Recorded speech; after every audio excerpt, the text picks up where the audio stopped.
Hello student, today we will take the next part of heredity and evolution. We have seen about mono and dihybrid cross in our previous lectures. Now today we will discuss about laws of Mendel. As we know, Mendel is known as father of genetics. He does a lot of work regarding genetics on pea plant where he categorized 7 characteristic features in P and calculate the conclusion about a trait which is going to follow in generation to generation. He forms a specific ratio there that is known as Mendelian ratio. This one is 3:1 for monohybrid cross and 9:3:3:1 for dihybrid cross. Now we will talk about laws of Mendel. Actually, whatever work was done by Mendel, he concluded them as his laws.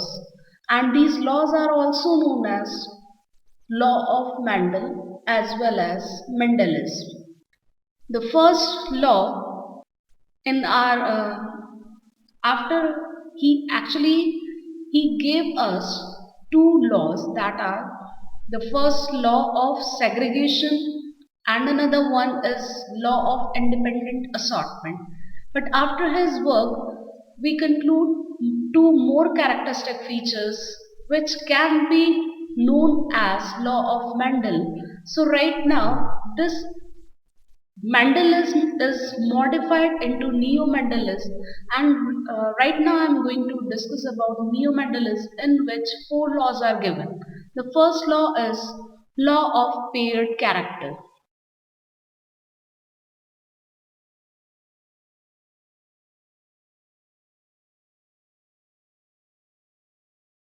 As I'm saying, each characteristic feature can be denoted by a pair of uh, characteristics, or you can say a pair of contrasting characters.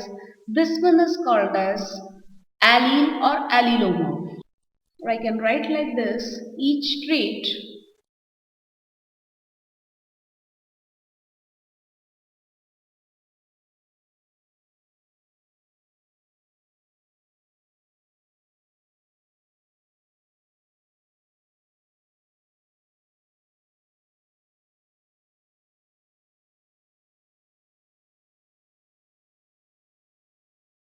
Each trait can characterize by two alternative forms of a gene called as allele or allelomorph.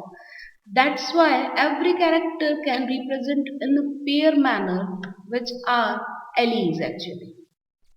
In a very simple way, as example, I can write the height of a plant that was denoted by tall and short, and these two form capital T and small t. These are alleles. But as we know, as exceptions are everywhere, then after his work we find a lot of exceptions for this.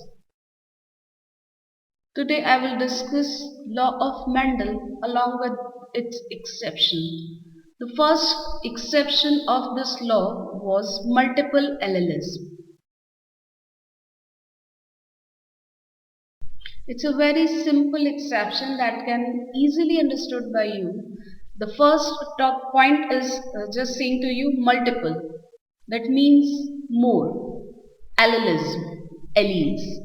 If more than two alleles are available for a trait, then you can say it's an example of multiple alleles. Just I can give the example for multiple alleles as our blood group. You know very well we have four kind of blood group. Blood group A, B, AB and O. These four kind of blood groups can be represented by three alleles IA, IB and IO. This is the example of multiple alleles. Here you can see just three alleles are just before of you, and that's why it's the exception of this characteristic. Now the another law of Mendel is law of dominance.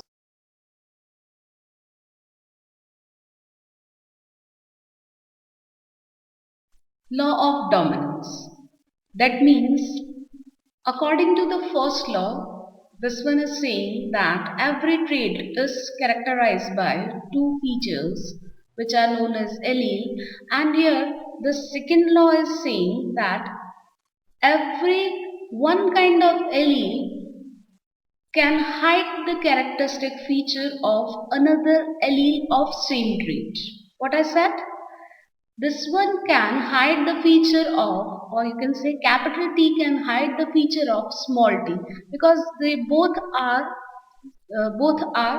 representing to a feature height. That means one feature is dominant over another. This is called as law of dominance, where each allele, not each allele, sorry, one of the allele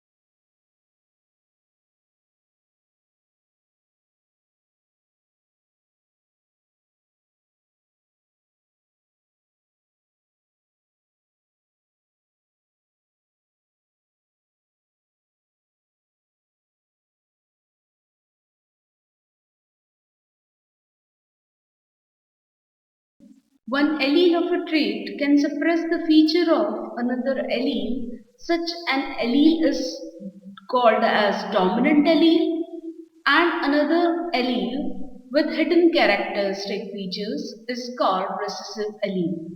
And this phenomena is called as dominance. And the law is known as law of dominance. Here this law is saying to us every dominant allele can hide the feature of recessive allele of the same trait.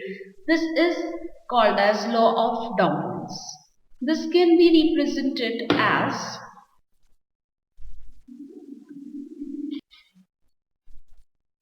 again I am taking the feature height, where two alleles are there, capital T and small t. When both come together, then the trait can be expressed as capital T small t, which is a hybrid trait or heterozygous trait. In this heterozygous condition, capital T, which contains tallness feature, that can express itself, and the feature of small t, that is dwarfness feature, that remains in hidden condition. So capital, you can say this capital T is dominant over small t, and this is about law of dominance. Now I am going to tell about the exception of this. Exception for the law of dominance is codominance and incomplete dominance. I am going to give a very simple example about codominance, that is our blood group, AB blood group. As I earlier told you, blood group contain three kind of alleles, IA, IO and IB. If IA and IB both come together, then these can expressed as AB blood group. Now the question arises, why it happens so? Because here this IA allele is as dominant as IB allele. and both show codominancy. That's why it's expressed as capital A, capital B blood group. Another example is incomplete dominance.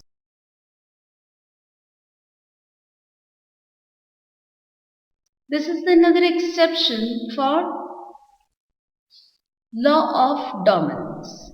In this, I can use the example of flower color in Mirabilis jalapa.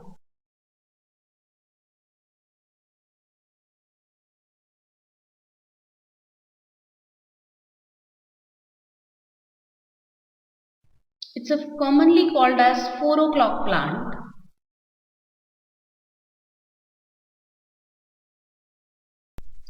This contains red flower that is expressed as capital R and white flower which expressed as small r small.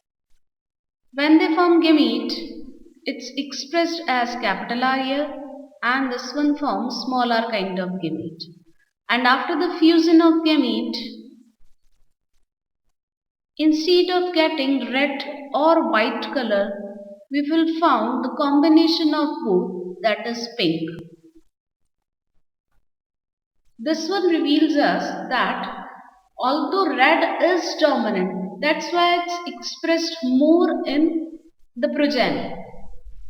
But it's not completely dominant over white. It shows partial dominance over whiteness feature. That's why flower color appear pink. Now I'm going to tell about the third law of Mendel's, that is law of segregation.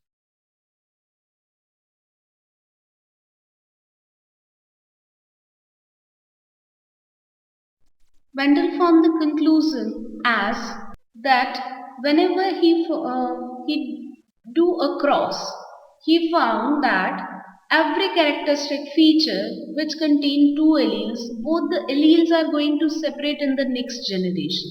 This is called as law of segregation. This one was the first conclusion of Mendelian experiment, so it's also known as first law of Mendel's.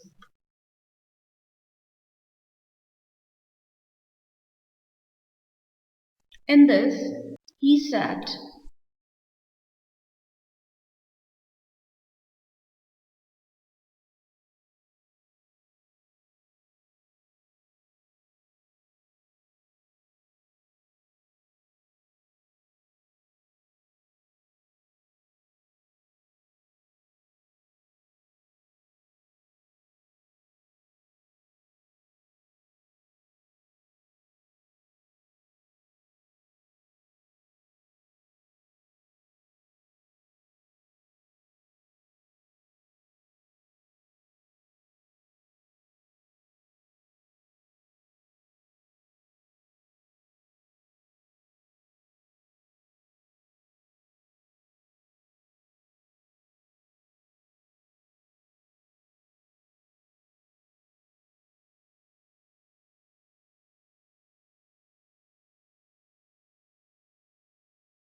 alleles of a tree separate during gametogenesis. That's why in the gametes, either a dominant or a recessive feature of a trait is found. So they are always pure in nature. Either they expressed as dominant gamete or recessive gamete. So this law is also known as law of purity of gametes. And I also want to tell you this law is without exception, so also known as universal law of Mendel's.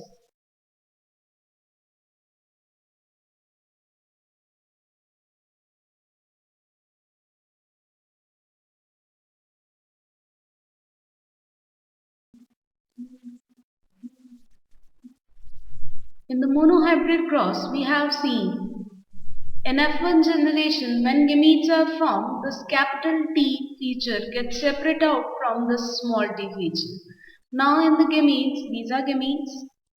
In the gametes, In the first gamete, you can see the capital T feature, or you can say the dominant feature of height is present, but it doesn't contain the recessive factor, while here only the recessive feature is available. It never contains any dominant feature. But somewhere you can show this kind of misconception, ma'am, what happens if this one will be like this?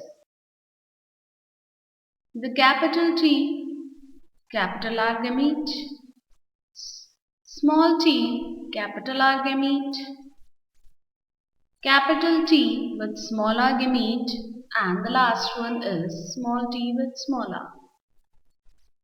Now the question can arise from your side that, ma'am, how it happens so? You are saying that capital T can go, capital T, that means in the gamete only the dominant and recessive can present, then this one will be okay, this one will be okay, but what about these?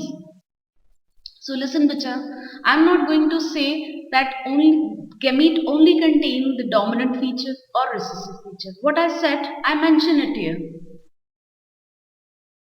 Now read out the definition carefully. Alleles of a trait separate during gamete formation when that's why the gametes either contain a dominant or a recessive allele of a trait. Here T denotes to a different trait and R denotes to another trait. Yet capital T is alone. It's not with small t. Same here, this capital R is alone. It's a dominant feature of flower color. Or you can say seed. Seed which is round in shape of seed. But this one, in this case, this small t is individual. It's not with capital T. So remember, if we talk about dihybrid, trihybrid cross, then in the gamete formation, we are talking about a single trait. You can see different kind of letters are written here. That means we are talking about two different traits. Okay? That's why now, as I told you earlier, I am very correct. This one is law of purity of gamete and without exception. Right now, I'm going to take the last but not the least feature of Mendel is, that is, the last law of Mendel is its law of independent assortment.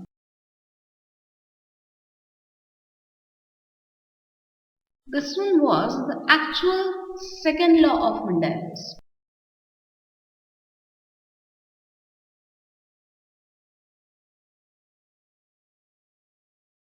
The first point regarding this law, it cannot be explained by monohybrid cross.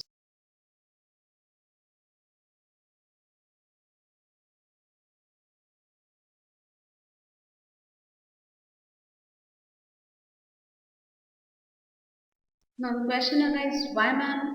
Then the answer is we are talking about we have to talk about at least two different traits. How they can move in the next generation. This law is going to tell about. Law of independent assortment is saying to us there will never blending of any characteristic feature, whether they are coming as dominant dominant or dominant recessive or recessive recessive or recessive dominant. They are independent to move in the next generation. Two different alleles always move in the next generation independently. A dominant can move with another dominant and a recessive can move with another recessive. There is no foundation. A dominant can move with recessive also. A recessive can goes with dominant. This is best characterized or explained by a dihybrid cross. Let me take the example of that. As we have earlier seen that the characteristic feature capital T, capital R crosses with small t, small r. And as the product, you will get capital T, capital R, small r by the fusion of these gametes. Now here, this whole generation expressed as a hybrid plant. It's hybrid tall and red. Now this can form four different kind of gametes. As I explained it earlier, this can form four different kind of gametes. What kind of gametes these are? You can see this capital feature or dominant trait can move with another dominant. This dominant can goes with recessive also. This recessive one can move with this dominant also, and the recessive can goes with recessive also. Here the traits are independent to move. T is not bounded to move with capital R. Capital T is not bounded to move with capital R. So this is the law of independent assortment. That means the traits can move independently in the next generation where they expressed as dominant dominant pair, dominant recessive pair, or recessive dominant pair. Now I am going to write the definition of law of independent assortment.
In the inheritance of more than one pair of characteristics, if they are going to study it simultaneously, the characters or genes for each pair of traits are sought out independently. It's called as independent law of assortment.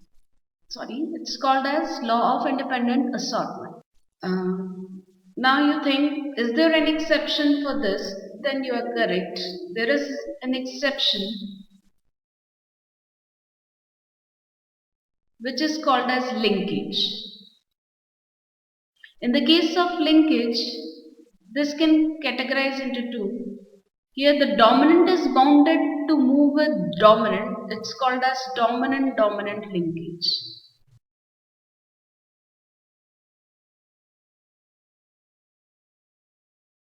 Now in this case, you can easily understand that we can found only two characteristic features like this. Capital T can goes with capital R, and another feature could be recessive pairing, that is small t with small r. In the case of linkage, you will never get any new combination as these are found in the dihybrid cross.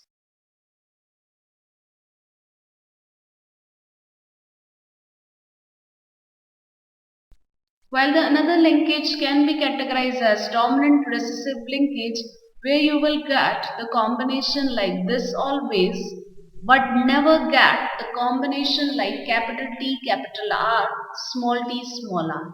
Yet the dominant is bounded to move with recessive and recessive is bounded to move with dominant. They cannot pair themselves like dominant, recessive.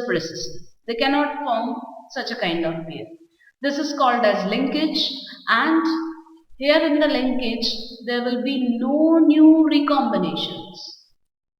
It's over about laws of Mendel. Thank you all.